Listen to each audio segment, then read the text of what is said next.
Hello बच्चों, नमस्कार। मैं सुरेश गोदर आप सबका स्वागत करता हूं आपके अपने यूट्यूब चैनल ऑनलाइन स्कूल में। आज हम 10th क्लास का जो हमारा चैप्टर नंबर 4 चल रहा था, द्विघात समीकरण। और द्विघात समीकरण में हमने यहाँ तक ये चीज पढ़ चुके थे कि 4.1 हमने पढ़ा था, उसका इंट्रोडक्शन पार्ट हमने पढ़ा था और 4.1 के सारे क्वेश्चन हमने कर लिए थे, जिसमें एक क्वेश्चन जो बकाया है वो सबसे हम लास्ट में करेंगे उसको। और बाकी 4.1 तक हमने कंप्लीट कर लिया था, जो हमारे 10th क्लास का जो चौथा चैप्टर चल रहा था। अब क्या करेंगे, हम आगे वाला पार्ट हम ये करेंगे कि 4.2 के हम क्वेश्चन करेंगे और उसमें थोड़ा बहुत इंट्रोडक्शन पार्ट पढ़ेंगे और उसके बाद में हमने 4.2 स्टार्ट करेंगे। यदि कोई बच्चा पहली बार इस वीडियो पर आया है, 10th क्लास का बच्चा है, तो पीछे वाला वीडियो देखकर जरूर आना, नहीं तो यहाँ से उसके थोड़ा बहुत कम समझ में आएगा। इसलिए पीछे वाला वीडियो देख के और फिर इस वीडियो पर आपको पढ़ना है, ठीक है। तो यहां से हम शुरुआत करते हैं कि द्विघात समीकरण चैप्टर नंबर 4 हमारा जो चल रहा था, ये हमारा चैप्टर नंबर 4 द्विघात समीकरण। और इस चैप्टर का नाम तो सबको पता ही है कि द्विघात समीकरण होता है।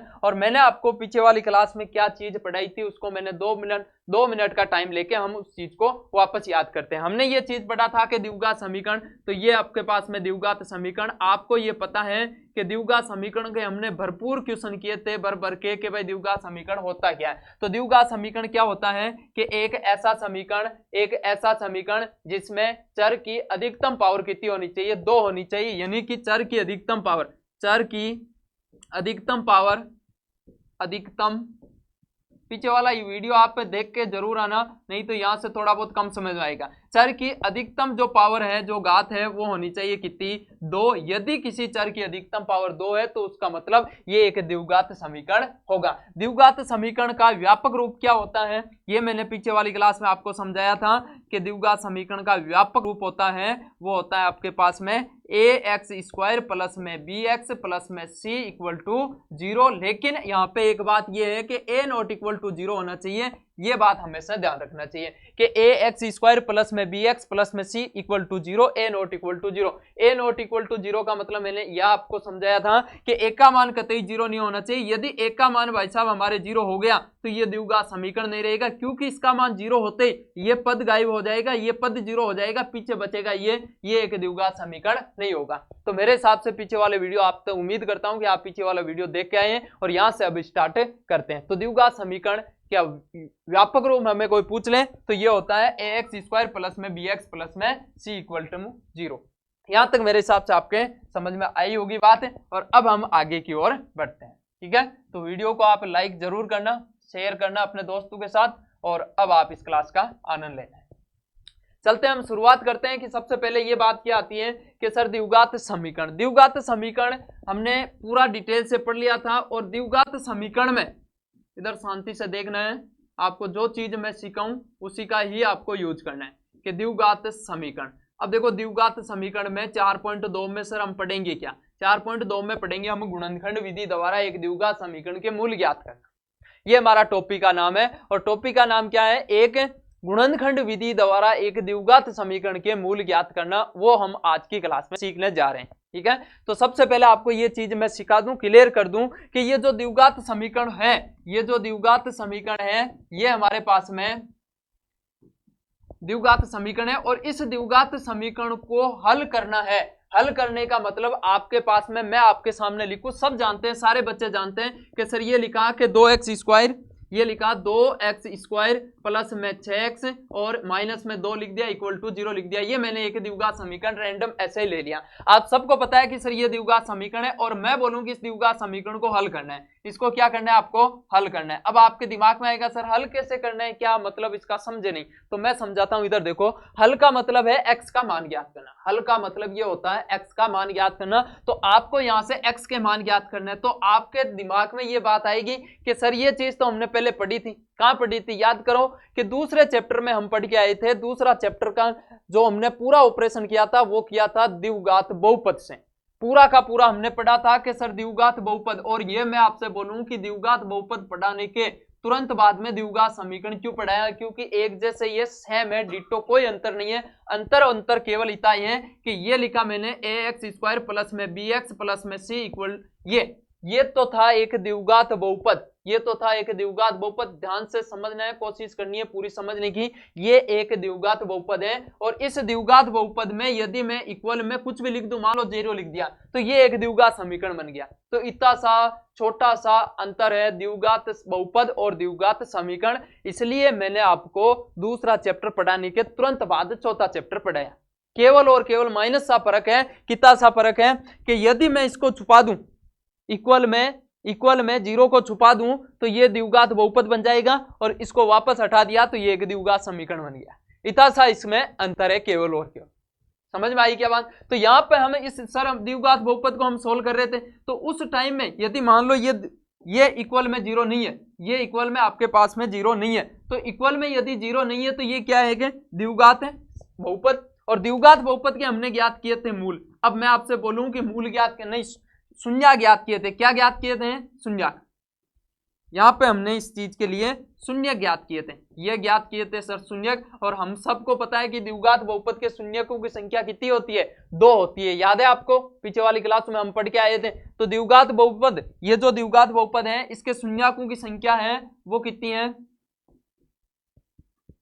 ये शून्यकों की संख्या है वो होती है 2। तो वहां पे हम शून्यक निकाल रहे थे, और यहाँ पे उसी शून्य को मूल बोलेंगे। कुछ भी अंतर नहीं है, इस बात को दिमाग में बिठा लेना आप सारे बच्चे, सारे के सारे बच्चे इस बात को दिमाग में बिठा लेना कि वहां पे हम इस चीज को शून्यक बोल रहे थे, और इसी चीज को, कोई अंतर नहीं है, सेम चीज को हम यहाँ पे मूल बोलेंगे। और बात घुमा फिरा के वो ये है कि हमें x का मान ज्ञात करना है। किसका? x का मान। ये है एक x का मान ज्ञात करना। मैं सीधी साधारण भाषा में आपको समझाऊं तो एक द्विघात बहुपद है ax² प्लस में bx प्लस में c इक्वल टू 0। ये एक द्विघात समीकरण है, और इस द्विघात समीकरण यदि ये बहुपद होता तो हम इसको बोलते हैं मूल, मतलब शून्यक बोलते हैं। क्या बोलते हैं? शून्यक।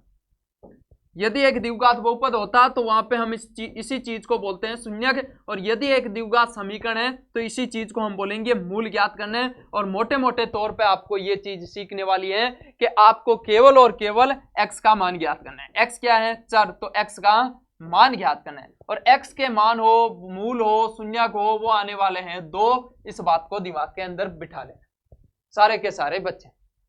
मेरे हिसाब से यहां तक ये चीज समझ में आ गई होगी कि एक द्विघात समीकरण होगा, उस द्विघात समीकरण के मूल ज्ञात करेंगे, और वहां पे दूसरे चैप्टर में द्विघात समीकरण के शून्यक बोला करते थे। बात सेम है, डिटो बात है, कोई अंतर नहीं है। चाहे आप शून्यक बोलो चाहे आप मूल बोलो, बात एक ही है। ये चीज आप दिमाग के अंदर बिठाना, इस चीज को कतई कंफ्यूज नहीं होना है कि सर वहां पे आप मूल बोल रहे थे। काम वही करना है भाई।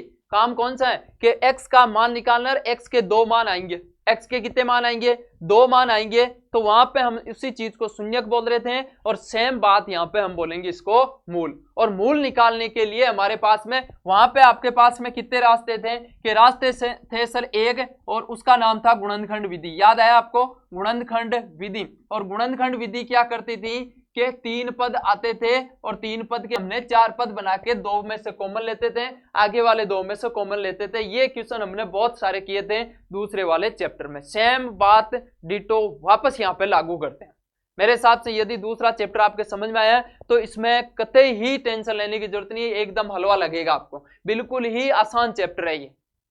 अब मैं आपसे बोलूं कि एक द्विघात, इसको तो करते हैं रफ, ये सारे के सारे रफ हो गए हमारे पास में। और अब मैं आपको समझाने की कोशिश करूं तो ये चीज है, इधर देखना आराम से। तो ये हमारे पास में ये चीज है कि एक द्विघात बहुपद है। द्विघात बहुपद हम सब जानते हैं कि सर ये है द्विघात बहुपद। बहुपद नहीं, समीकरण बोलेंगे यहाँ पे, द्विघात समीकरण। और द्विघात समीकरण का व्यापक रूप, जनरल रूप दिखने में कैसा दिखता है? वो ऐसा दिखता है कि सर ax² प्लस में bx प्लस में c इक्वल टू 0। लेकिन एक बात और लिखना है, a not equal to 0, a का मान 0 नहीं होना चाहिए। ये एक द्विघात समीकरण का व्यापक रूप है, इसको बोला जाता है व्यापक रूप। व्यापक रूप, जनरल फॉर्म, ठीक है, व्यापक रूप होता है। अब इसको सरल करने के 3 रास्ते हैं। कितने रास्ते हैं? 3। द्विघात बहुपद के शून्यक ज्ञात करने के इकलौता एकमात्र तरीका था, वो था हमारे पास में क्या?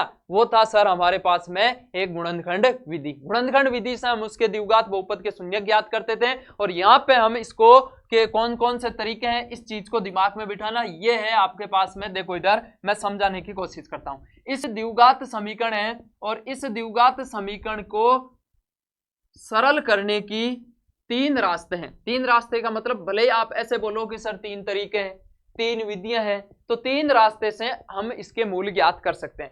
मैं आपसे बोलूं कि ये चीज कि हमारे पास में है सर ax² प्लस में bx प्लस में c इक्वल टू 0, ये हमारे पास में एक द्विघात क्या है? समीकरण। और इसके क्या ज्ञात करने हैं? मूल। कोई बच्चा बोलेगा सर मूल क्या होता है? मैं बार बार बोल रहा हूं, मूल शून्यक एक ही बात है, x का मान ज्ञात करना है, ये इसका मूल है। बस x का मान बताओ ताकि ये पूरा इधर वाला 0 हो जाए, ये मूल का मतलब। मैंने शून्यक को डिटेल से आपको समझाया था दूसरे चैप्टर में। शून्यक बोलो चाहे आप मूल बोलो, बात एक ही होती है।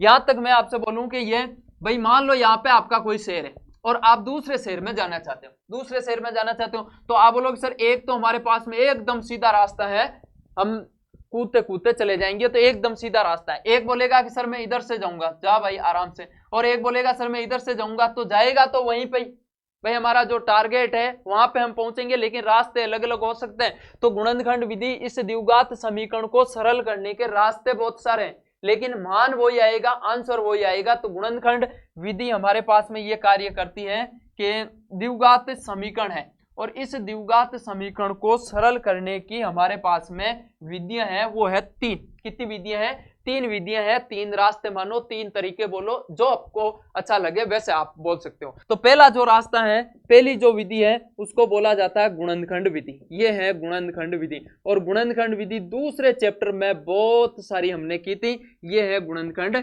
विधि। और दूसरा रास्ता कौन सा है सर? दूसरा रास्ता आपके पास में ये है पूर्ण वर्ग विधि। दूसरे विधि का नाम है पूर्ण वर्ग विधि। सबसे पहले आपको ये विधियां, रास्ते, ये दिमाग के अंदर फिट होना चाहिए। तो द्विघात समीकरण को सरल करने के 3 रास्ते हैं, 3 विधियां बोल सकते हैं। और 3 विधियों में से पहली विधि है गुणनखंड विधि, दूसरी है पूर्ण वर्ग विधि और तीसरी है श्रीधराचार्य सूत्र। श्रीधराचार्य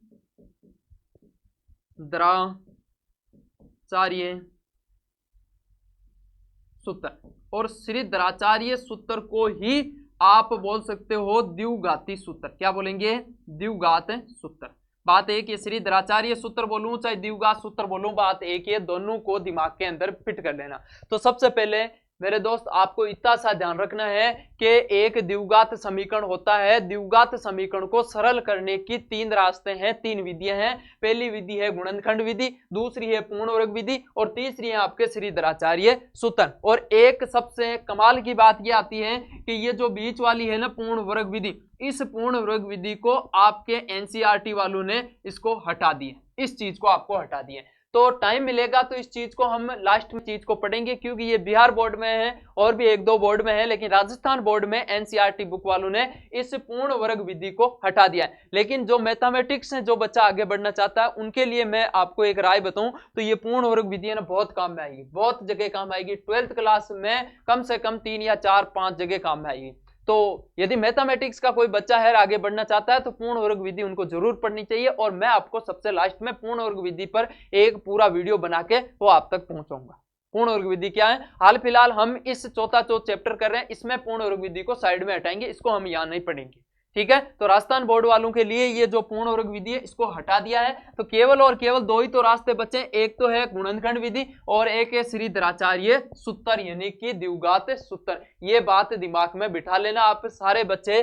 द्विघात बहुपद को सरल करने के लिए, द्विघात बहुपद को सरल करने के लिए रास्ते है हमारे पास में 3, जिसमें एक रास्ता बंद हो गया राजस्थान बोर्ड के लिए। एक रास्ता बंद हो गया, यहाँ काम धंधा चल रहा है, इधर से कोई नहीं जा सकता, इधर से जाओ और इधर से जाओ, 2 रास्ते हैं। तो पहले बात तो हम पहले रास्ते से चलना है। जो आज की जो क्लास होने वाली है पूरी की पूरी वो पहले रास्ते पर आधारित होगी कि गुणनखंड विधि क्या चीज है और ये कैसे काम करती है, इसको हम समझेंगे। और ये समझ चुके हैं हम पीछे, कोई नई चीज पढ़ने वाली है ही नहीं। गुणनखंड विधि से जितने भी क्वेश्चन है वो सारे के सारे हम करेंगे। तो 4.2 हम स्टार्ट करने जा रहे हैं। मेरे हिसाब से ये आपके पेज समझ में आना चाहिए, दिमाग के अंदर ये सारी की सारी बातें बैठ जानी चाहिए। कौन सा है द्विघात समीकरण, क्या होता है द्विघात समीकरण को सरल करने की 3 विधियां हैं, गुणनखंड विधि, श्रीधराचार्य सूत्र, पूर्ण वर्ग विधि, पूर्ण वर्ग विधि को बंद कर दी यानी हटा दिए हैं।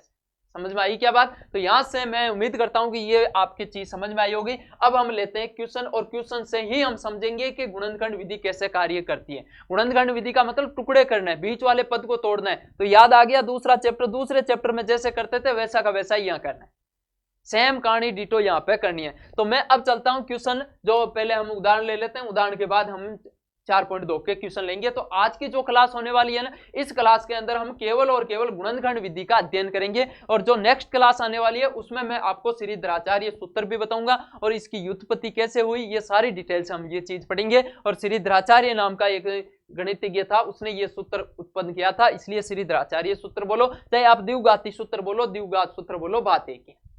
यहां तक आपके समझ में आई होगी बात। तो आगे हम बढ़ते हैं कि आज हम गुणनखंड विधि का संपूर्ण ऑपरेशन करेंगे, इसके ऊपर आधारित जितने भी क्वेश्चन होंगे वो सारे के सारे हम आज की क्लास में क्वेश्चन करने वाले हैं। तो आज की क्लास में हमें क्वेश्चन लेते हैं, तो सबसे पहले हम एक उदाहरण ले लेते हैं आपकी एनसीईआरटी बुक का, जो 2 उदाहरण हम आपके पीछे वाले चैप्टर में कर लिए थे, पीछे वाले मतलब पीछे वाली क्लास में। तो 4.1 हमने कंप्लीट कर ली थी। 4.2 के जो सबसे पहले मैं उदाहरण करवाता हूं, एग्जांपल करते हैं, फिर हम क्वेश्चन के ऊपर आएंगे। तो क्वेश्चन को हम ध्यान से पढ़ते हैं। ये क्वेश्चन दे रखा है कि गुणनखंड विधि द्वारा, देखो क्वेश्चन वाले ने पहले बोला, और एक बात और दिमाग में बिठा लेना मेरे दोस्त, ये बात है कि यदि एग्जाम में आ जाए कि गुणनखंड विधि द्वारा करो, क्योंकि जब आपको मैं श्रीधराचार्य पढ़ा दूंगा और आपको पूर्ण वर्ग विधि आ रही है, तीनों रास्ते आपको आ रहे हैं। मान लो कोई बच्चा ऐसा है जिसको ये गुणनखंड विधि भी आ रही है, श्रीधराचार्य सूत्र भी आ रहा है और पूर्ण वर्ग विधि भी आ रही है, तो तीनों रास्ते आ रहे हैं। तो एग्जाम में यदि नहीं बोला गया है कि भाई इस रास्ते से जाओ, इस विधि से करो, तो जो आपकी विधि अच्छी है उस विधि से कर देना।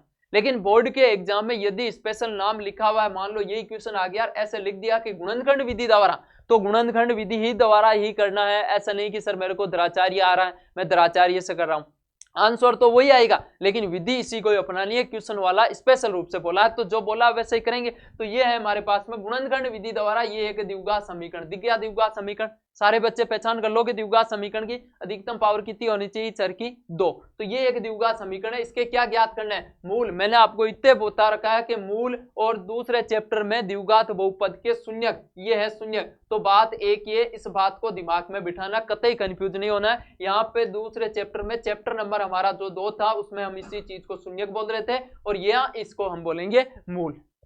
ठीक है, तो इसके मूल का मतलब x का मान निकालना है भाई। मोटे मोटे तौर पर इनडायरेक्ट रूप से हमारा जो मेन जड़ है उस पे जाए, तो यहाँ पे आपको x का मान निकालना है, और x के मान 2 आएंगे, क्योंकि द्विघात बहुपद ये समीकरण है, और द्विघात समीकरण के 2 मूल आते हैं। तो स्टार्ट करते हैं इसको। तो ये चीज आपके समझ में आई हुई है, फिर भी इस चीज को आपको देखना है और समझने की पूरी कोशिश करना है। तो इसका हम हल स्टार्ट कर रहे हैं। तो इसका हल में गुणनखंड विधि में सबसे पहले आपको लिखना है कि द्विघात समीकरण। तो द्विघात समीकरण आपके पास में ये लिखा हुआ है कि 2x² माइनस में लिखा 5x और प्लस में लिखा 3 इक्वल में चल रहा है 0। और आपको याद है, आपको देखो मैं कहां से कहां चीज को कनेक्ट करवा रहा हूं, इधर सुनना, ध्यान से देखना। यदि आप इसको ये मिटा दिया, 0 है ही नहीं, बराबर में 0 है ही नहीं, तो ये द्विघात बहुपद है या नहीं है। और द्विघात बहुपद के शून्य के ज्ञात करने के लिए पहला स्टेप याद है, पहला स्टेप हम ये किया करते थे कि सर इसको 0 के इक्वल रखो। तो मैं इसको 0 के बराबर रख रहा हूं, तो यहाँ पे मैं इसको 0 के बराबर रखा,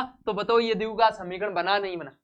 तो बात तो वही घूम फिर के वापस आ गई। तो द्विघात समीकरण है, इस द्विघात समीकरण के मूल ज्ञात करना है, विधि कौन सी लगानी है, गुणनखंड। अब देखो गुणनखंड का मतलब होता है कि आपके पास में 3 पद हैं और 3 पद के बनाना है 4 पद, जो मैं पीछे वाले वीडियो में बहुत डिटेल से आपको समझा के आया था। यदि वो चीज आप नहीं देखी है तो पहले उसको देखो, ताकि ये चीज आपके समझ में आए। तो ये है द्विघात समीकरण, और द्विघात समीकरण में पद कितने हैं, पद है सर 3, तो 3 पद के बनाना है आपको 4 पद। कितने बनाना है, 4 पद। अब 4 पद कैसे बनाए, याद है कि पहले पद और लास्ट पद को गुणा करना है, इसको बोला जाता है गुणनखंड विधि, मध्य पद विभक्त विधि, ऐसे पढ़ सकते हैं इसको। या आप बोल सकते हो तो मध्य पद विभक्त विधि, यानी कि मध्य पद का करना है ऑपरेशन, बीच वाले जो पद दी का इसका करना है ऑपरेशन। अब देखो ऑपरेशन ऐसा करना है कि आप जोड़ो या घटाओ तो इसमें कमी नहीं आनी चाहिए।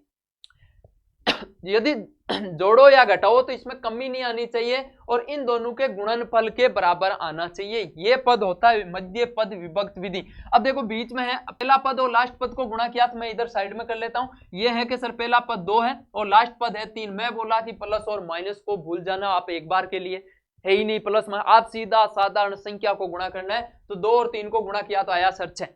ये बात तो समझ में आ गई। बीच में कौन है आप बोलो सर -5x। मैं बोल रहा हूं x को भी भूल जाओ माइनस को भी भूल जाओ, 5 दिखा मेरे को, तो ये 5 दिखा। तो मैं अब आपके दिमाग में एक बात ये चाहता हूं कि बीच वाली संख्या को ऐसा तोड़, बीच में है 5 तो 5 का ऐसा ऑपरेशन करना है कि जोड़ू या घटाऊं। ध्यान से सुनना बात को, जोड़ू या घटाऊं तो जरूरत पड़ने पर जोड़ भी सकते हैं, जरूरत पड़ने पर घटा भी सकते हैं। जोड़ू या घटाऊं तो 5 आना चाहिए और गुणा करने पर 6 आना चाहिए, इनके गुणनफल के बराबर आना चाहिए। तो 2 संख्या सर मेरे याद आई कि सर 2 और 3 हो गया। क्यों? क्योंकि 2 और 3 को मैं जोड़ूंगा, 2 और 3 को मैं जोड़ूंगा तो 5 आ जाएगा और इनको गुणा करूंगा तो मेरे पास में 6 आ जाएगा। तो इसका मतलब वो जो इसके टुकड़े हुए तो वो हो गए 2x और 3x। कितने हो गए? 2x और 3x। अब लिखना कैसे है उसको ध्यान से देखना, ये चीज आपके समझ में आई है। अब देखो इधर ये 9th क्लास में भी थी ये बात। देखो यहाँ पे लिखा मैंने 2x², इस 5x का ऑपरेशन करना है। ऐसे एग्जाम में नहीं बनाना, मैं आपको समझाने के लिए बताया था कि यहाँ पे ये चीज है, इसका करना है ऑपरेशन।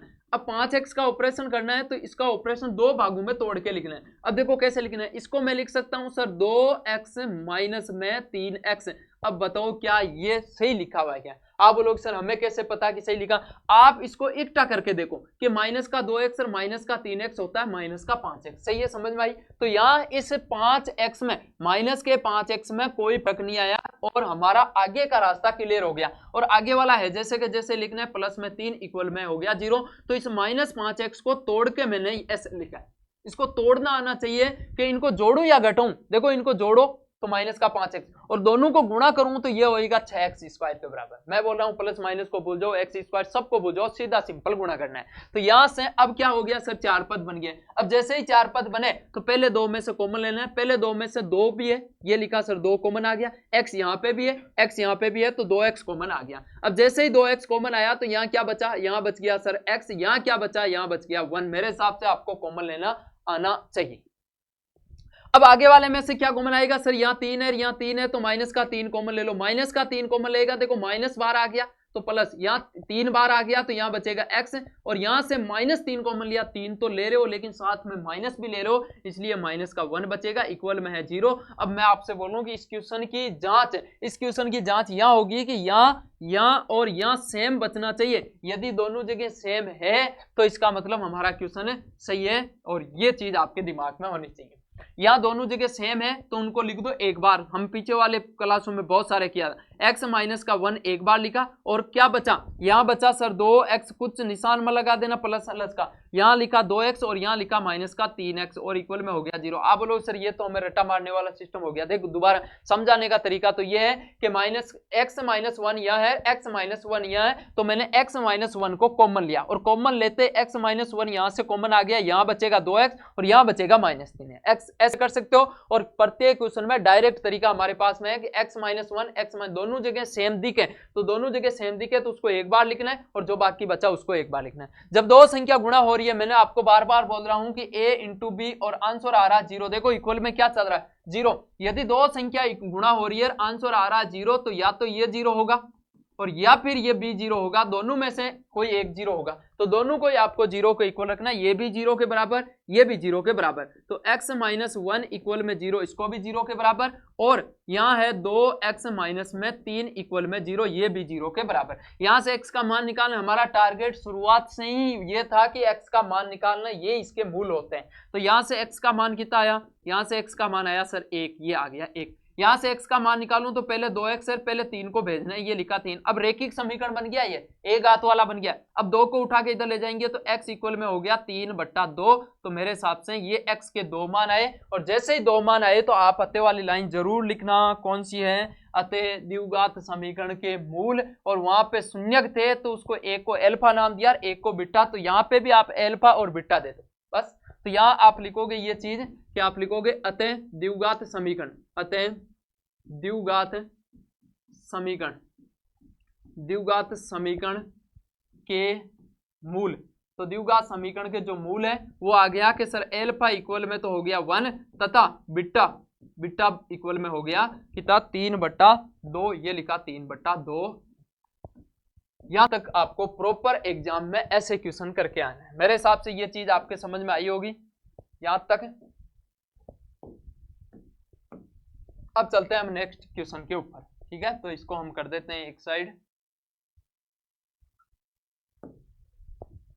ठीक है। तो यहां तक मेरे हिसाब से आपके बात समझ में आ गई होगी। क्वेश्चन नंबर ये उदाहरण नंबर 3 हो गया। अब चलते हैं हम नेक्स्ट उदाहरण नंबर 4 के ऊपर। तो 4 नंबर उदाहरण है हमारे पास में कि द्विघात समीकरण, ये लिखा द्विघात समीकरण 6, ये लिखा 6x² माइनस में x माइनस में 2 इक्वल में 0। क्या ज्ञात करना है? मूल बात वही है। आज की क्लास में संपूर्ण डिटेल से इस चीज को हम पढ़ेंगे गुणनखंड विधि से।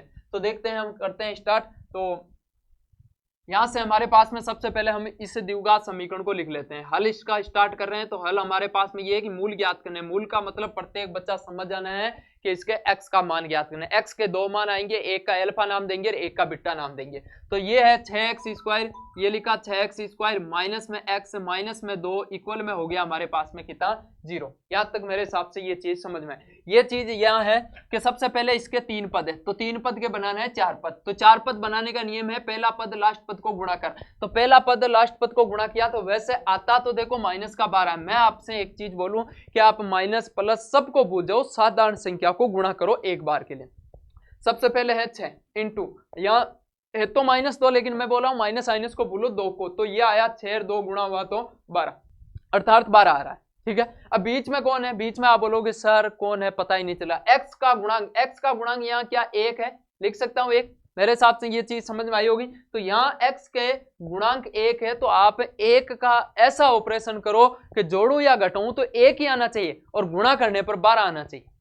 अब आपके दिमाग में बत्ती जुपेगी, सर ऐसी कौन सी 2 संख्या है, ऐसी कौन सी 2 संख्या है जिनको मैं जोड़ू या घटाऊं तो 1 आए और गुणा करने पर 12 आए। तो मैं आपसे बोलूं कि हो सकता है आप वीडियो को थोड़ा पॉज करके खुद सोचा करो इस बात को। तो यहां से मेरे हिसाब से आपके बात समझ में आई होगी कि सर 3 और 4 होगा। क्यों? क्योंकि 4 में से 3 घटाऊंगा तो 1 मिलेगा, नहीं मिलेगा, क्योंकि घटा सकते हैं जोड़ सकते हैं दोनों ही।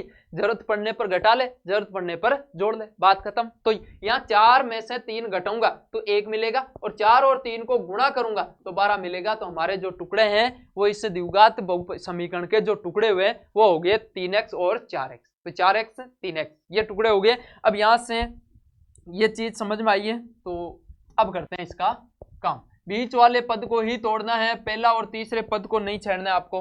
तो ये तो है आपके पास में 6x²। अब इसको तोड़ना है। अब इसको तोड़ना है तो इधर देखो मैं लिखा कि सर 3x, ये लिखा प्लस में 3x और माइनस में लिख दिया मैंने 4x। क्या ये लिखे हुए सही है कि अधिकतर बच्चों की गलती यही होती है भाई? कहाँ गलती होती है? ये लिखा 3x माइनस में 4 है और इसको लास्ट वाले को भी लिख दो -2 इक्वल में 0। अब देखो लिखा हुआ सही है क्या 3x और -4 है, 3x में से 4x जाएगा तो क्या माइनस का x बचेगा? सही है। अब आप इस 4x को पहले लिख दो और इस 3x को बाद में लिख दो। ये कतई फर्क नहीं पड़ेगा क्योंकि इसको वापस इकट्ठा करोगे तो माइनस का x आएगा। इस बात को दिमाग में बिठाना। इधर उधर लिख सकते हो लेकिन लिखे हुए सही होना चाहिए। दोनों को वापस में जोड़ूं या घटाऊं तो इसमें कोई मान में फर्क नहीं आना चाहिए। तो यहां तक ये चीजें समझ में। अब देखो 4 पद बन गए और 4 पद जैसे ही बने तो पहले 2 में से कॉमन ले लो। पहले 2 में से देखो यहाँ 3 है, आप बोलो सर यहाँ तो 6 है तो 6 में 3 उपस्थित है क्योंकि 6 को लिख सकते हैं 2 × 3। तो यहाँ से 3 कॉमन आ गया, x यहाँ पे भी है, x यहाँ पे भी है तो x भी कॉमन आ गया। यहाँ यदि मैं 6 में से 3 कॉमन लिया तो पीछे बचेगा 2 और यहाँ बचेगा x और प्लस में बचेगा हमारे पास में 1 क्योंकि ये पूरा आ गया तो यहाँ बचेगा 1। अब तो दोनों में से क्या कॉमन आएगा? आप बोलो 2 यहाँ है 2 यहाँ है तो माइनस का 2 कॉमन आ गया। जैसे ही माइनस का 2 कॉमन आया तो यहाँ क्या बचेगा? यहाँ देखो माइनस कॉमन ले लिया तो यहाँ प्लस बचेगा और 2 का भाग, कॉमन लेने का मतलब भाग लगाना है, तो 2 का भाग इसमें दिया तो यह आएगा 2x और यहाँ माइनस कॉमन ले लिया तो यहाँ आएगा प्लस और 2 कॉमन ले लिया तो यहाँ बचेगा 1 इक्वल में हो गया 0। ये चल रहा है। क्या दोनों जगह सेम है? दोनों जगह सेम है तो चिंता करने की कोई जरूरत नहीं है। हमने टुकड़े भी सही किए, लिखा भी सही, कॉमन भी सही लिया, कोई दिक्कत नहीं है। अब दोनों में से एक बार लिखना है तो दोनों को लिखना है 2x प्लस में 1 और बाकी क्या बच गया?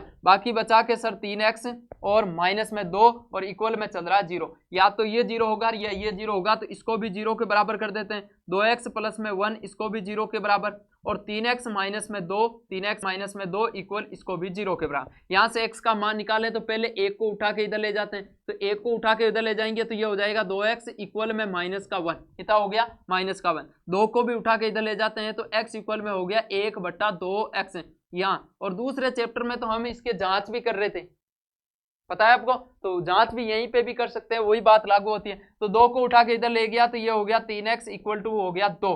अब 3 को उठा के इधर ले गया तो ये हो गया x इक्वल टू 3/2, तो ये 2/3। तो ये आपके पास में एक अल्फा नाम दे दो और एक का बीटा नाम दे दो। आप अत्ते वाली लाइन जरूर लिख के आना है एग्जाम्पल में। मैं यहाँ एग्जाम में तो आपको मैं यहाँ लिखूं या नहीं लिखूं, तो कहीं क्वेश्चन में मैं लिख देता हूँ, कहीं मैं नहीं लिखूं तो भी आपको लिखना है। अतः द्विघात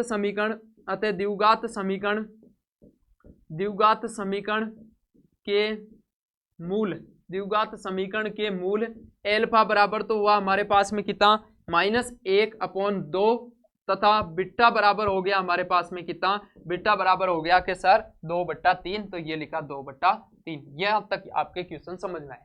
ये हमारा एग्जाम्पल नंबर 4 हो गया। अब चलते हैं हम नेक्स्ट एग्जाम्पल देखते हैं। एग्जाम्पल है एग्जाम्पल नंबर 5। तो एग्जाम्पल नंबर 5 ये है कि द्विघात समीकरण अब की बार ये दे दिया कि मूल ज्ञात करना है। बात वही है, सारे क्वेश्चन आज एक ही टाइप के, केवल और केवल मूल ज्ञात करके बताना है, ठीक है। तो शुरुआत करते हैं। तो मूल ज्ञात करने के लिए हमारे पास में गुणनखंड विधि सीखी है, तो इसको श्रीधराचार्य सूत्र से भी कर सकते हैं, लेकिन वो बाद में सीखेंगे। अभी हमारे पास में हाल फिलहाल ये चीज है द्विघात समीकरण। कौन सा है द्विघात समीकरण? द्विघात समीकरण है कि सर 3x² माइनस में 2 और √6x प्लस में 2 इक्वल में है 0। अब की बार देखो बीच में रूट आ गया, तो ये सबसे आसान होते हैं भाई, दिखने में थोड़े से भारी भरकम होते हैं लेकिन होते ये सबसे आसान है। देखो अब की बार देखो बीच में ये है कि 3 और ये है 2, तो 3 और 2 को गुणा करना है। हमारे पास में रास्ता वही है, कौन सा, कि बीच वाले पद का ऑपरेशन करना है। तो 3 और 2 को गुणा किया सर, 3 और 2 को गुणा किया तो ये आया 6। बीच में हमारे पास में ये 2√6x है। अब x को छोड़ो, माइनस को छोड़ो, आपके पास में बीच में है 2√6। ध्यान से देखना, इसके टुकड़े कई बच्चों के समझ में नहीं आते हैं, आराम से देखना बोर्ड पे। बीच में है 2√6, ये 2√6। अब आपको दो संख्या ऐसी सोचनी है कि जिनको मैं जोड़ूं या घटाऊं तो 2√6 आना चाहिए और गुणा करने पर 6 के बराबर आने चाहिए। तो यहां से आपके अधिकतर बच्चों के ये टुकड़े दिमाग में नहीं आते हैं, तो मैं आपसे बोलूं कि √6 और √6 लिख दो, √6 और √6, क्योंकि √6 और √6 को मैं जोड़ूंगा तो 2√6 हो जाएगा। यही बात समझ में? √6 और √6 को यदि मैं जोड़ूं तो कितने हो गए 2√6, और √6 को गुणा करूं तो आपको पता होना चाहिए कि 6 के बराबर होना चाहिए। तो टुकड़े हमारे पास में हो गया √6 और √6। यहां तक मेरे हिसाब से समझ में आया। तो इसके जो टुकड़े हुए हैं वो हो गए √6। देखो यहाँ पे इस पहले पद को छेड़ना नहीं है। 3x² माइनस में मैंने लिखा √6x, माइनस में लिखा मैंने √6x और प्लस में लिखा 2 इक्वल में हो गया 0। एक बार वापस देखना, इस चीज का हमने किया ऑपरेशन। माइनस का √6x है तो ये माइनस का √6x और माइनस का √6x होता है, माइनस का 2√6x ही होता है, ठीक है। अब इन दोनों में से कॉमन लेना है। अब अधिकतर बच्चों के ये कॉमन लेने वाला सिस्टम समझ में नहीं आता है। अब देखो इसमें कॉमन क्या ले, आप बोलो सर इसमें x है इसमें x है, मैं आपसे बोलूं क्या यहाँ से √3 कॉमन आ रहा है क्या? आप बोलो सर कहाँ है, बताओ आप मेरे को कि √3 है कहाँ। अब पहले बात तो इस 3 को क्या लिख सकता हूँ, थोड़ा बहुत यहाँ क्वेश्चन को समझना है, इतना आसान तो है नहीं भाई क्वेश्चन, ये थोड़ा सा भारी भरकम है, इसलिए आपको इस चीज को समझ के करने की जरूरत पड़ेगी। देखो मैं समझाऊं, क्या यहाँ √3 है? आप बोलोगे सर √3 कहाँ है, बिल्कुल ही नहीं दिख रहा, तो नहीं दिख रहा तो इधर देखो मैं दिखाऊं। क्या मैं 3 को ऐसे लिख सकता हूँ √3 × √3? आप बोलो हाँ सर अब दिख गया। 3 को हम लिख सकते हैं √3 × √3, क्योंकि इसका मान होता है 3। आई बात समझ में? तो यहाँ तक तो ये चीज समझ में आ गई। यहाँ कहाँ है सर √3? यहाँ पे मेरे को नहीं दिखा, यहाँ पे भी दिखेगा। कैसे कि √6 लिखा हुआ है, तो क्या मैं इसको ऐसे लिख सकता हूँ √3 × मैं √2? आप बोलोगे सर हाँ √6 ही होगा। बात तो सही है, 9th क्लास में पहले संख्या पत्ती में ये चीजें हमने पढ़ी थी बहुत सारी, आपको पता होता। तो √6 को हम लिख सकते हैं √3 × √2, ये लिख दिया। तो यहाँ देखो √3 इसमें भी है, √3 इसमें भी है, तो ये कॉमन आ जाएगा। तो यहाँ से मैं कॉमन ले रहा हूँ √3x कॉमन ले लिया तो मैं अब बोलूंगी यहाँ क्या बचा, तो बताओ 3 में से √3 कॉमन लिया तो बताओ क्या बचेगा, तो यहाँ बचेगा हमारे पास में कितना, √3 पीछे बचेगा। तो यहाँ तो लिखा मैंने √3, ये लिख दिया √3, x और बच रहा है तो ये बचा x, और यहाँ लिखा माइनस का निशान, ये हो गया माइनस का। अब तो √6 में से √3 कॉमन लिया, ये √6 उसमें √3 कॉमन ले लिया तो पीछे क्या बचेगा, पीछे बचेगा √2, तो ये हो गया √2 और x बाहर आ गया तो कोई दिक्कत नहीं, ये हो गया। मेरे हिसाब से ये चीज आपके समझ में। अब आगे वाले में से क्या कॉमन आएगा, तो आप बोलोगे सर आगे वाले में से भी √2 है, क्यों, यहाँ √2 है, 2 को मैं क्या लिख सकता हूँ, वापस देखो 2 को लिखा √2 इंटू √2, और √6 को क्या लिख सकता हूँ, ये है हमारे पास में √6, तो इस √6 को मैं लिख सकता हूँ √2 इंटू √3। बताओ यहाँ कॉमन है या नहीं है, √2 और √3 कॉमन है, √2 और √2 कॉमन, तो यहाँ से आपके पास में ये आ गया कि √2 कॉमन आ गया, और जैसे ही यहाँ कॉमन आएगा तो यहाँ क्या बचेगा, तो आप बोलोगे सर √3x कॉमन बचेगा, क्योंकि ये 3 बचेगा पीछे और x और बचा हुआ है, और यहाँ से आप प्लस से माइनस कॉमन लिया तो यहाँ बचेगा माइनस, और यहाँ क्या बचेगा, √2 कॉमन आ गया तो ये बचेगा आपके पास में √2, और इक्वल में चल रहा है हमारे पास में 0। क्या दोनों जगह सेम है, बिल्कुल सेम है, बिल्कुल आपने टुकड़े भी सही किए, आपने कॉमन भी सही लिया और आपने लिखा भी सही, सारे काम सही कर दिए। अब हम ले लेते हैं इसमें से इसको, और इसको लिख दो एक बार, तो ये लिखा हमने √3x √2 बस, और पीछे क्या बचा, पीछे भी यही बचेगा कि √3x माइनस में √2 इक्वल में चल रहा है 0, या तो ये 0 या ये 0, ठीक है, तो इसको 0 के बराबर कर देते हैं, √3x माइनस में 2 इक्वल में 0, सेम बात ये √3x माइनस में 2 इक्वल में हो गया 0। यहां से देखो x का मान निकालें तो 2 को उधर भेजो, √2 को, तो यहाँ बचेगा √3x इक्वल में हो गया √2 प्लस में, वैसे ही गणित करना है आपको। अब √3 को उठा के ले गया तो ये हो गया x इक्वल में √2 अपॉन में हो गया √3, यहाँ तक आपने x का मान निकाला। अब देखो x का मान निकाला, यहां से x का मान निकाला तो आपने थोड़ा समझने की कोशिश करना, मैं थोड़ा इसको ऊपर कर दूं, जगह बना दूं,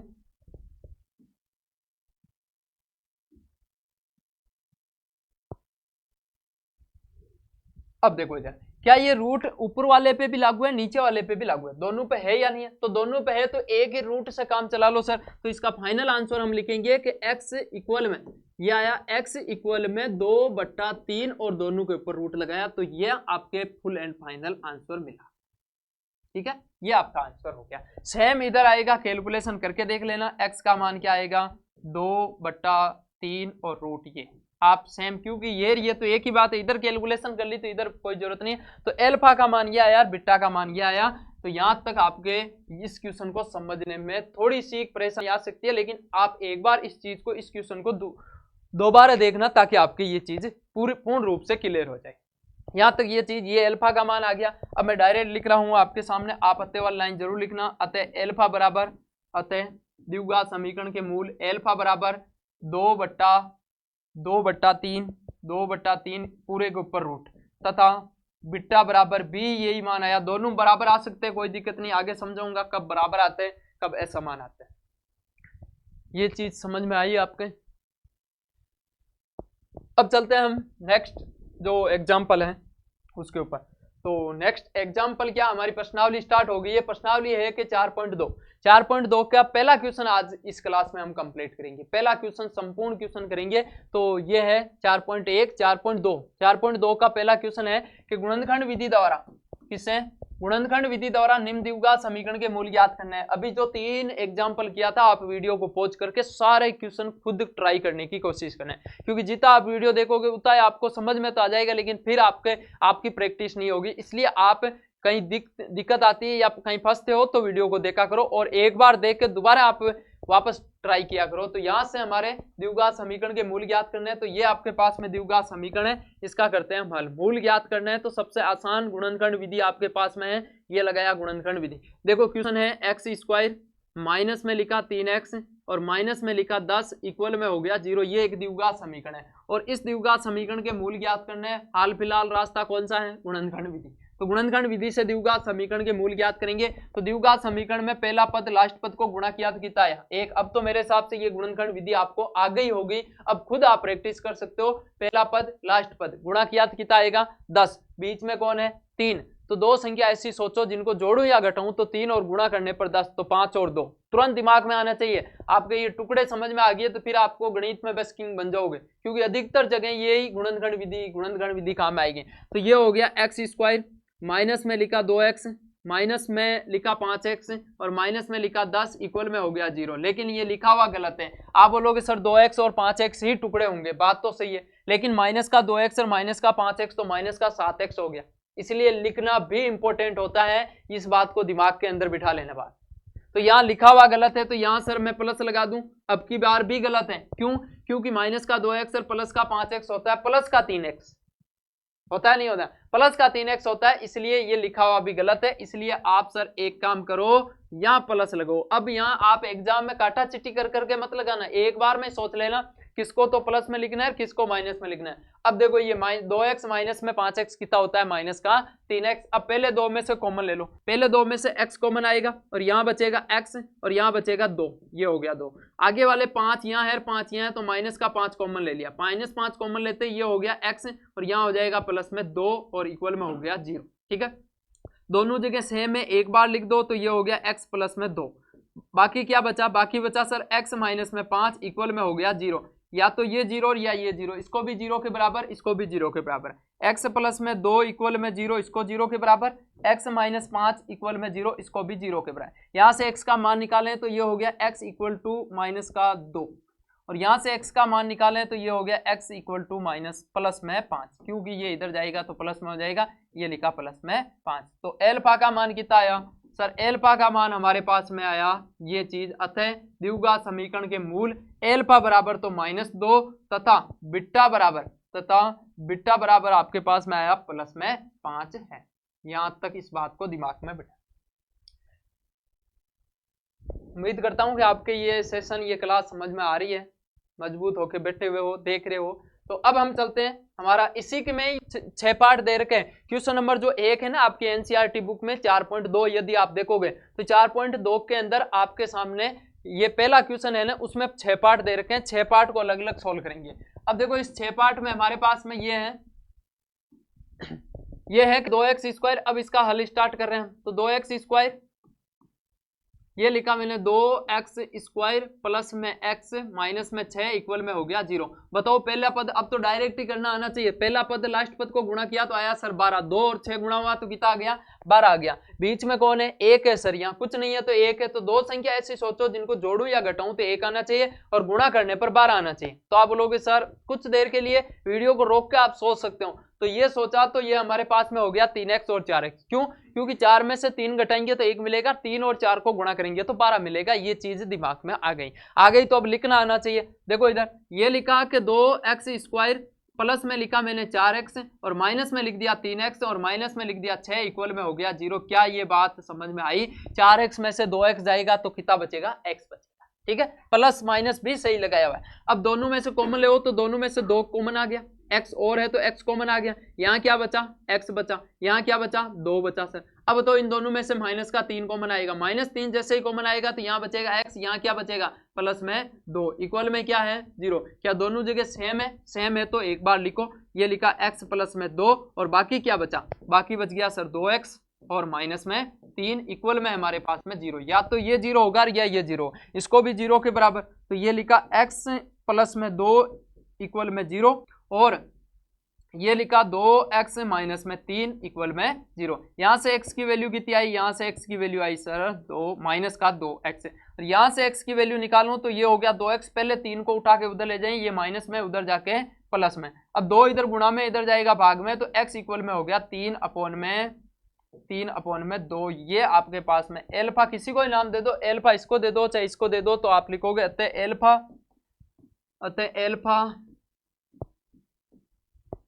एल्फा मूल हो गया। एल्फा बराबर तो हो गया माइनस में 2 तथा बीटा बराबर हो गया 3 अपॉन में 2। यहाँ तक समझ में आई? ये मूल हमने निकाल दिया। ये हमारा क्वेश्चन नंबर जो दूसरा। अब चलते हैं नेक्स्ट। तो यहाँ से अब आते हैं सेकंड, थर्ड पे आते हैं। तो ये रूट वाला आ गया। तो मैं आपसे बोल रहा हूँ कि ये रूट वाले है ना, ये होते आसान है लेकिन आपको थोड़े से दिखने में डरावने दिख रहे हैं कि सर ये क्या आ गया भारी भरकम। बाकी ये होते आसान है, सबसे आसान यही होते हैं।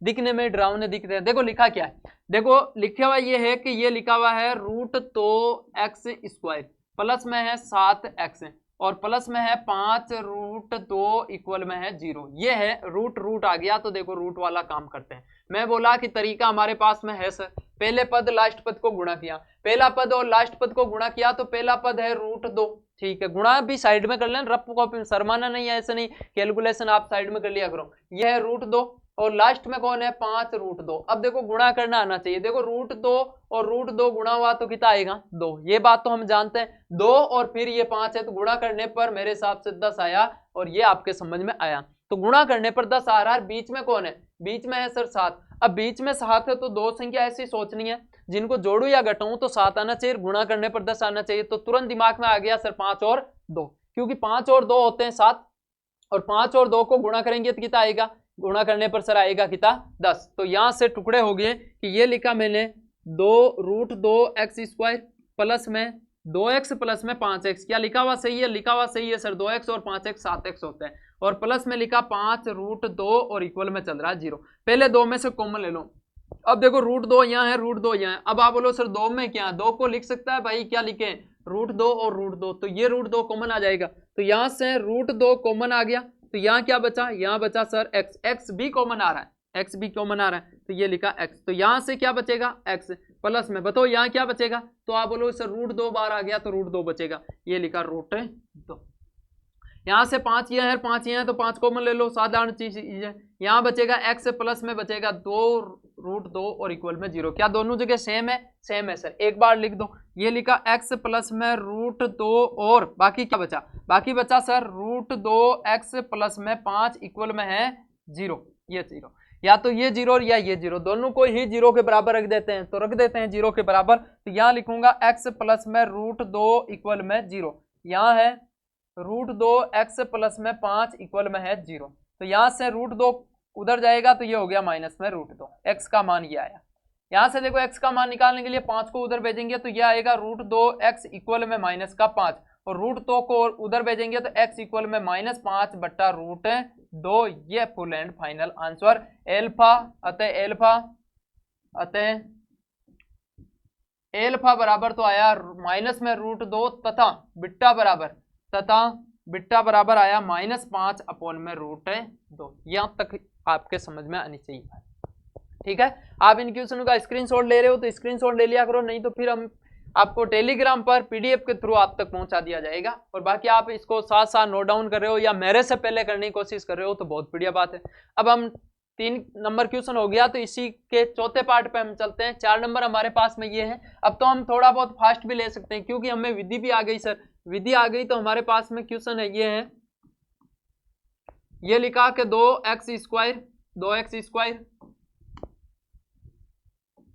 2x² माइनस में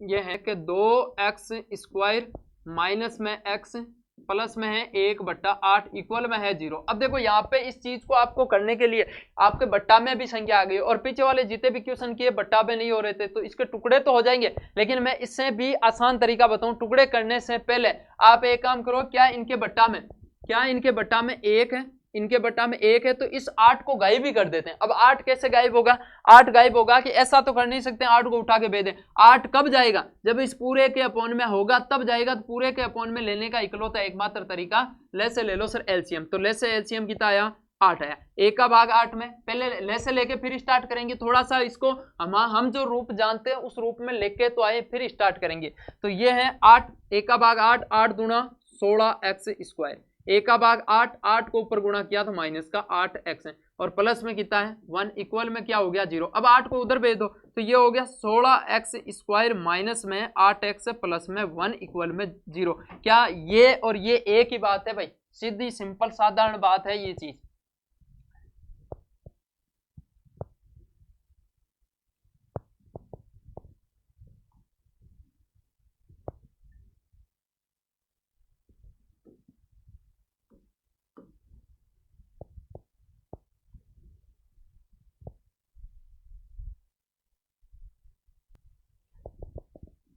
इसको थोड़ा सा ऊपर कर लेते हैं। अब देखो अब हमारी बात वहीं जाके अटक गई कि सर साधारण हम जो रूप जानते थे उस रूप में आ गया। अब देखो यहाँ पे इक्वल में 0, अब पहले पद लास्ट पद को गुणा किया तो 16 आया, बीच में कौन है 8, दो संख्या ऐसी सोचो जिनको जोड़ू या घटाऊं पर कितना आना चाहिए 8 और गुणा करने पर 16, तो ये हो गया सर 4x और 4x, तो यहाँ हो जाएगा 16x² माइनस में लिखा 4x, माइनस में लिखा 4x, प्लस में लिखा 1 इक्वल में हो गया 0। पहले दो में से कॉमन क्या आएगा, पहले दो में से आएगा कॉमन सर 4x, तो यहाँ क्या बचेगा, यहाँ बचेगा 4x, यहाँ क्या बचेगा माइनस में 1। मेरे हिसाब से उम्मीद करता हूँ कि आपको ये चीजें समझ में आ रही है। और यहाँ से क्या कॉमन आएगा, यहाँ से -1 कॉमन आएगा, तो ये प्लस में हो जाएगा और ये किस में हो गया माइनस में, इक्वल में हो गया 0, क्योंकि हमें दोनों जगह सेम बचाना है। दोनों जगह सेम बच गया तो यहाँ लिखूंगा 2x माइनस में 1, और क्या बच गया, ये बचा सर 4x माइनस में 1 इक्वल में क्या है 0, या तो ये 0 या ये 0, तो ये हो गया 4x माइनस में 1 बराबर 0 और 4x माइनस में 1 बराबर 0। ठीक है, अब दोनों को 0 के बराबर रखा तो ये हो गया सबसे पहले 4x और उसको उठा के भेजा तो ये हो गया 1। अब x को भेजो, 4 को भेजो तो ये हो गया 1/4। सेम इधर भी काम कर लेते हैं, तो 4x इक्वल में हो गया 1, तो x इक्वल में हो गया 1/4, तो अल्फा बीटा सब आ गए, तो आप लिखोगे अतः एल्फा बराबर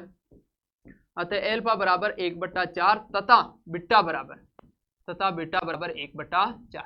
यहाँ तक समझ, ठीक है, ये 4 नंबर क्वेश्चन हो गया। अब चलते हैं हमारा नेक्स्ट क्वेश्चन, पांचवा लिखा हुआ है ये 100x² माइनस में 20x और प्लस में और भी है क्या, 5 ही पार्ट होंगे, 5 पार्ट दे रखे हैं, तो 5 पार्ट ये है कि 100x² हल करवा देता हूँ, इसका लास्ट बचा हुआ है भाई, इसको बस इसको समझ के जाओ।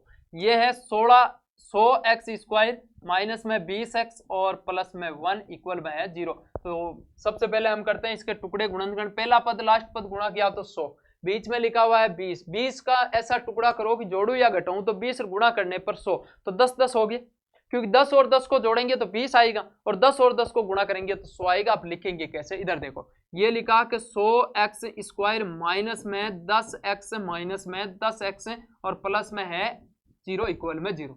क्या -10x -10x -20x कॉमन ले लेते हैं दोनों में से, तो ये हो गया 10x, तो यहाँ से क्या बचेगा, यहाँ से बचेगा 10 और क्या बचेगा, और बचेगा सर x, यहाँ क्या बचेगा 1 बचेगा, यहाँ से क्या कॉमन आएगा -1, ये लिखा -1, तो यहाँ पर बताओ क्या बचेगा, तो यहाँ सर 10x प्लस का और ये किसका हो जाएगा माइनस का, इक्वल में क्या हो गया 0। अब दोनों जगह सेम है तो एक बार लिखो, तो ये हो गया 10x माइनस में 1 और ये हो जाएगा 10x माइनस में 1 इक्वल में हो गया 0। इसको 0 के बराबर, इसको 0 के बराबर, ये हो गया 10x माइनस 1 बराबर 0, 10x माइनस 1 बराबर 0। बेसिक कैलकुलेशन कर रहा हूं बस। 10x इक्वल में कितना हो गया 1, x इक्वल में हो गया 1/10। ठीक है, अब यहां से भी सेम इधर 10x इक्वल में हो गया 1, तो x इक्वल में हो गया 1/10, एल्फा बीटा सब का मान मिल गया, तो आप लिखोगे अतः एल्फा बराबर तो 1/10 तथा बीटा बराबर भी क्या है, बीटा बराबर भी 1/10। देखो बराबर आ रहे हैं मूल, कोई बात नहीं, बताऊंगा लास्ट में इन सबका काम के सर इसका काम क्या है। तो यहाँ तक चीजें समझ में आ गई होगी। 5 पार्ट कर लिए हमने, 5 ही होंगे शायद तक, 5 ही लिखे हुए यहाँ पे, और भी होंगे तो और भी हम करेंगे। बाकी यहाँ तक ये चीजें आपके समझ में आनी चाहिए। तो आज की क्लास को हम यही समाप्त करते हैं, और यहाँ समाप्त करने से पहले यदि आप कोई बच्चा चैनल पर पहली बार आया है तो इसको सब्सक्राइब जरूर कर लेना, बेल आइकन वाला बटन जरूर दबा देना, ताकि मिलने वाले जो नेक्स्ट वीडियो है वो आप तक बहुत ही जल्द पहुंचे, उसका नोटिफिकेशन आप तक पहुंच जाए। और 10th क्लास का बच्चा पहले वाला जो वीडियो है, जो चौथा चैप्टर है द्विघात समीकरण, और मेरी राय ये, आपके पर्सनल राय ये है कि यदि आप चौथा चैप्टर देख रहे हो तो पहला एक दूसरे चैप्टर का 1 शॉट डाला हुआ है हमारे इस चैनल पे जो 2-2.5 घंटे का, उसको आप एक बार देख लो, दूसरे चैप्टर में दिक्कत नहीं आएगी, दूसरे के साथ साथ चौथे चैप्टर में भी दिक्कत नहीं आएगी। इसलिए आप पहले जो 1 शॉट डाला हुआ है दूसरे चैप्टर का, संपूर्ण एक ही क्लास में एक ही वीडियो में सारा का सारा चैप्टर कराया हुआ है, उसको जाके देखो, और वहां देखने के बाद आप चौथे चैप्टर का पहला लेक्चर देखो, और फिर ये आएगा दूसरा लेक्चर।